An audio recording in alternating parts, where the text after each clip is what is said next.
దయ్యాలు ఉన్నాయా? కొంతమంది ఉన్నాయని, ఇంకొంతమంది లేవని. కొంచెం పెద్ద కన్ఫ్యూషన్. ఈ వీడియోని చూడండి. ఈ చిన్న పిల్లాడు చీకటి గదిలో ఎవరితోనో మాట్లాడుతూ ఉన్నట్టుగా తన తల్లి చూసింది. ఏం చేస్తున్నావు నాలా? ఏంటి? కొన్ని నెలల క్రితమే చనిపోయిన ఆ పిల్లాడి తాతయ్య లోపల ఉండడం ఏంటి అని పరిగెట్టుకుని వెళ్లి చూసేసరికి అక్కడ ఏమీ లేదు. అబద్ధం తెలియని చిన్నపిల్లల నుంచి బాగా చదువుకున్న తెలివైన పెద్దవాళ్ళ వరకు ఇలాంటి అనుభవాలు పొందినట్టు ఎన్నో రికార్డులు ఉన్నాయి. ఆఖరికి ఏమీ మాట్లాడలేని జంతువులతో సహా. ఇలాంటివి మీరు కూడా వినుండొచ్చు, లేదా మీ జీవితంలో కూడా ఇలాంటి అనుభూతులు ఎదురై ఉండొచ్చు. సో ఇప్పుడు మన క్వశ్చన్ ఏంటంటే, అసలు దయ్యాలున్నాయా? దీనికి సమాధానం కోసం ఇండియాలో టాప్ హాంటెడ్ ప్లేసెస్ అని అందరూ అంటున్న చోట్లకి వెళ్లి వెతకాలి. మనం ఈ పరీక్షలో 3 చోట్లకి వెళ్ళబోతున్నాం. మొదటిది దయ్యాలు వినబడుతున్నాయన్న చోటు, 2 కనబడుతున్నాయన్న చోటు, 3 దయ్యాలు వల్ల చెడు అనుభవాలు ఎదురవుతున్నాయి అంటున్న చోటు. ఈ 3 చోట్లలో కేవలం నా అనుభవాలని మాత్రమే మీకు షేర్ చేయబోతున్నా. మీకేమనిపించిందో అని మీరు కమెంట్లలో రాయొచ్చు. ఇందులో మొదటిది దయ్యాలు వినబడుతున్నాయి అంటున్న చోటు, లంబీ డెహర్ గనులు. బ్రిటిషర్స్ కాలం నుంచి ఉన్న ఈ మైన్స్ లో ఇంటర్నెట్ ప్రకారం ఒకనొక టైంలో ఇక్కడ పనిచేసే వర్కర్స్ మైనింగ్ గృహాల్లో ఇరుక్కుపోవడం వల్ల అండ్ మైనింగ్ చేస్తున్నప్పుడు విడుదలైన గ్యాసెస్ వల్ల దాదాపు 50,000 మంది కార్మికులు చనిపోయారు. ఆశ్చర్యకరమైన విషయం ఏంటంటే, చరిత్రలో ఎక్కడో దీని గురించి లిఖించబడలేదు. ఇలా ఈ కార్మికుల యొక్క మరణం తర్వాత అక్కడ మైనింగ్ ని ఆపేశారు. కానీ ఇక్కడ ఆర్తనాగాలు, ఎన్నో వింత సంఘటనలు జరుగుతూ ఉంటాయి. వాటికి ప్రత్యక్ష సాక్షుల్లో నేనే ఒకటి.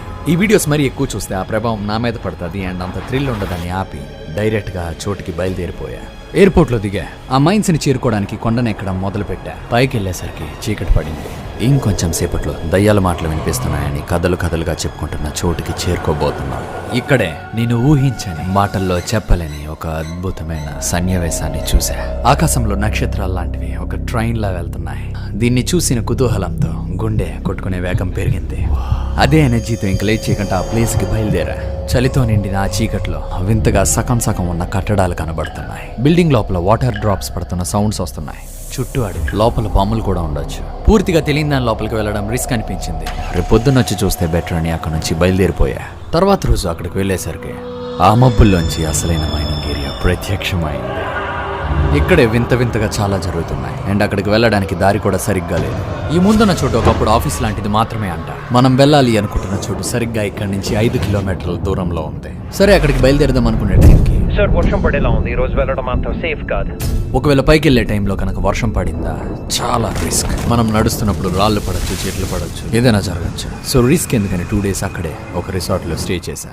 ఈ రోజేమో కొంచెం మంచి ఎక్కువ ఉంది. వెదర్ రిపోర్ట్ చూస్తే వర్షం పడే అవకాశం తక్కువ ఉందని ఇంకా లేట్ చేయకుండా స్టార్ట్ అయిపోయా. పైకి ఎక్కుతున్నాను కానీ నా మనసులో ఒకే ఒకటి అనుకుంటున్నా, ఎట్టి పరిస్థితుల్లో వర్షం పడకూడదని. నడుస్తూ పైకి వెళ్ళడానికి ఆల్మోస్ట్ గంట పైనే టైం పట్టింది.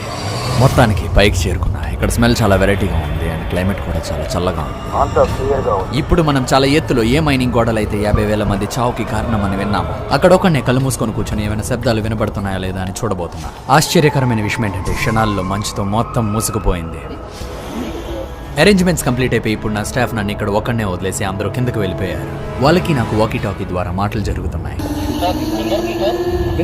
మనల్ని గమనించడానికి పైన ఎగురుతున్న డ్రోన్ నుంచి ఎక్కువ సౌండ్ వస్తుంది. ఆ డిస్టర్బెన్స్ నాకు వద్దని తీసేయమన్నా. సైన్స్ ప్రకారం కళ్ళకు గంతలు కట్టుకోవడం వల్ల మనసు యొక్క ఏకాగ్రత వినే శబ్దం మీద ఎక్కువ అవుతుంది. చెప్పడం మర్చిపోయా, ఇక్కడ కాలుని ఎక్కువసేపు కింద పెట్టడం అంత మంచిది కాదు. ఎందుకంటే ఇక్కడ చాలా మొత్తాన్ని పీల్చే జలగలు ఉన్నాయి. అవి మన మీదకి ఎక్కి కుట్టినట్టు కూడా మనకి తెలియదు. రకరకాల సౌండ్లు వినబడడం మొదలై పక్షులు అయి ఉండొచ్చు అని పెద్ద సీరియస్ గా తీసుకోలే. చాలా రకాల సౌండ్స్ వినిపిస్తుంది. ఇక్కడే నాకు ఆశ్చర్యాన్ని కలిగించే ఒక విషయం జరిగింది. దగ్గరలోనే ఇక్కడ చిన్నపిల్లలు ఏదో పాట పాడుతున్నట్టు వినిపిస్తుంది. ఈ విషయం